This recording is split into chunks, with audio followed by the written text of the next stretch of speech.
আসসালামু আলাইকুম, কেমন আছেন সবাই? আশা করি সবাই ভালো আছেন, সুস্থ আছেন। যে যেখান থেকে দেখতেছেন লুৎফর একাডেমি, সবাইকে ওয়েলকাম এবং স্বাগতম। আজকে শিখবো হচ্ছে আমরা সেন্টেন্স। আমরা জানি, অনেকেই বলবেন যে সেন্টেন্স আবার শেখার কী আছে, সেন্টেন্স তো আমরা জানি। না, আপনারা অনেকেই জানেন না। দ্যাট মিনস আজকের থেকে আলোচনা করা শুরু হয়ে গেল সেন্টেন্স এবং হচ্ছে ট্রান্সফরমেশন অফ সেন্টেন্স, যেটাকে বলা হয়। তো আমরা জানি যে সেন্টেন্স 5 প্রকার, কিন্তু এখানে আসলে সেন্টেন্স প্রধানত 8 প্রকার। তাহলে কিভাবে সম্ভব সেটা দেখতে হলে, সেটা বুঝতে হলে ভিডিওটা কোনো টানাহেঁচড়া করা যাবে না, প্রথম থেকে শেষ অবধি দেখতে হবে, তাহলে আপনারা বুঝতে পারবেন। তো সেন্টেন্স প্রধানত 8 প্রকার। সেন্টেন্স প্রধানত কত প্রকার? 8 প্রকার। অর্থ অনুসারে সেন্টেন্স 5 প্রকার। সেন্টেন্স অর্থ অনুসারে আমি বলে দিচ্ছি, আবারও আপনারা লিখে নেন যে অর্থ অনুসারে 5 প্রকার। এক, assertive sentence. Assertive assertive sentence sentence. দুই হচ্ছে কি? Interrogative interrogative interrogative sentence.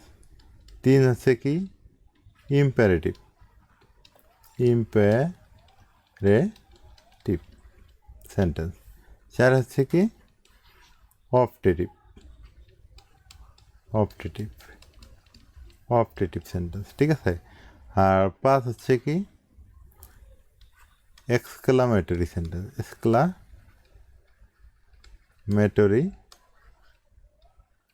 Sentence. তাহলে আমরা শিখলাম হচ্ছে অর্থভেদে সেন্টেন্স কত প্রকার? 5 প্রকার। আমরা এই 5টা আমরা জানলাম। এখন গঠন অনুসারে সেন্টেন্স আবার 3 প্রকার। যে আমি বলছিলাম যে 8 প্রকার, গঠন অনুসারে 3 প্রকার কী কী? সেটা হলো কি? Simple sentence sentence, complex sentence, একটা হচ্ছে কম্পাউন্ড সেন্টেন্স, ঠিক আছে। তো আমরা জানি assertive sentence, interrogative sentence, imperative, optative, exclamatory. এটা থেকে বলতে হবে অর্থভেদে, আর এটা হলো কি? গঠন ভেদে বা গঠন অনুসারে সেন্টেন্স 3 প্রকার। তো এই টোটাল, এই যে এই সেন্টেন্স, এগুলো টোটাল মিলে হচ্ছে আমাদের সেন্টেন্স 8 প্রকার, ঠিক আছে। আমরা আশা করি বুঝে গেছি।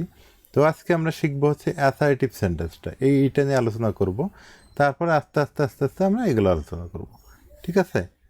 তো অ্যাসার্টিভ সেন্টেন্স শেখার জন্য আমাদের যেটা জানতে হবে, অ্যাসার্টিভ সেন্টেন্স সেন্টেন্স আচ্ছা, মানে বর্ণনামূলক বাক্য। এটা হলো কি? বর্ণনামূলক বাক্য। আমরা যে বর্ণনা করি যে কোনো বিষয়ে, যে এই মোবাইলটা ভালো, এই কম্পিউটারটা ভালো, বা এটা ভালো না, এটা খারাপ, এটা হয়েছে, এই মানুষটা ভালো, এর আচরণ খারাপ, এইগুলো সমস্ত কিছু, ভালো মন্দ যাই কিছু আলোচনা করা হয়, সেটা হচ্ছে অ্যাসার্টিভ সেন্টেন্স, ঠিক আছে। আচ্ছা, অ্যাসার্টিভ সেন্টেন্স আমরা চিনব কীভাবে আবার, তাই না? ওই যে সাবজেক্ট, ভার্ব, অবজেক্ট, কী থাকবে? সাবজেক্ট থাকবে, একটা ভার্ব থাকবে, আর কী থাকবে? অবজেক্ট থাকবে। এখন ভার্বের নটও থাকতে পারে, সমস্যা নেই। নট যদি থাকে ভার্বের পর, তাও কিন্তু অ্যাসার্টিভ সেন্টেন্স। যদি বলি যে রাজা ওয়েন্ট দেয়ার, আচ্ছা, এখানে দেখেন এই যে সাবজেক্ট আছে, ভার্ব আছে, অবজেক্ট আছে, এটা কিন্তু অ্যাসার্টিভ সেন্টেন্স। যদি বলা হয় আবার রাজা ডিড নট গো দেয়ার, আচ্ছা, এইটাও কিন্তু অ্যাসার্টিভ সেন্টেন্স। কী ভেবেছিলাম? এই যে এখানে ডিড নটও আছে, সমস্যা নেই, সাবজেক্ট আছে, ভার্ব আছে, আর কি আছে? অবজেক্ট আছে। তাহলে এটাও কিন্তু অ্যাসার্টিভ সেন্টেন্স। তো আশা করি আপনারা অ্যাসার্টিভ সেন্টেন্স বুঝে গেছেন। অ্যাসার্টিভ সেন্টেন্স হ্যাঁ বোধক হতে পারে, অ্যাসার্টিভ সেন্টেন্স না বোধকও হতে পারে। আচ্ছা, এখন আরেকটা বিষয়, আজকে আমরা শিখবো অ্যাসার্টিভ সেন্টেন্স কত প্রকার? 2 প্রকার। অ্যাসার্টিভ সেন্টেন্স কত প্রকার? 2 প্রকার। একটা হলো কি? অ্যাফার্মেটিভ, একটা হলো কি? অ্যাফার্মেটিভ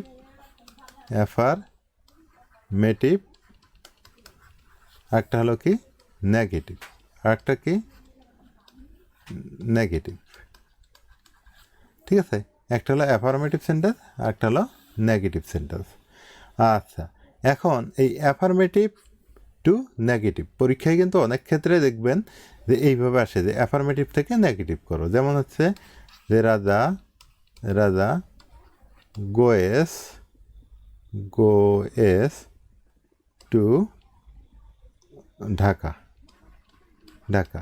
পরীক্ষায় কিন্তু এভাবে আসে যে নেগেটিভ করো, হ্যাঁ এই যে এভাবে নেগেটিভ করতে হবে এই সেন্টেন্সটাকে, অথবা এখানে লেখা থাকতে পারে অ্যাফার্মেটিভ করো, মানে অ্যাফার্মেটিভ করতে হবে। তো এই জন্য আমাদের শিখতে হবে কি অ্যাফার্মেটিভ থেকে নেগেটিভ চেঞ্জ করা শিখতে হবে, কীভাবে আমাদের পরিবর্তন করতে হয়, এগুলো নিয়ে আমাদের একটু আলোচনা করার দরকার আছে।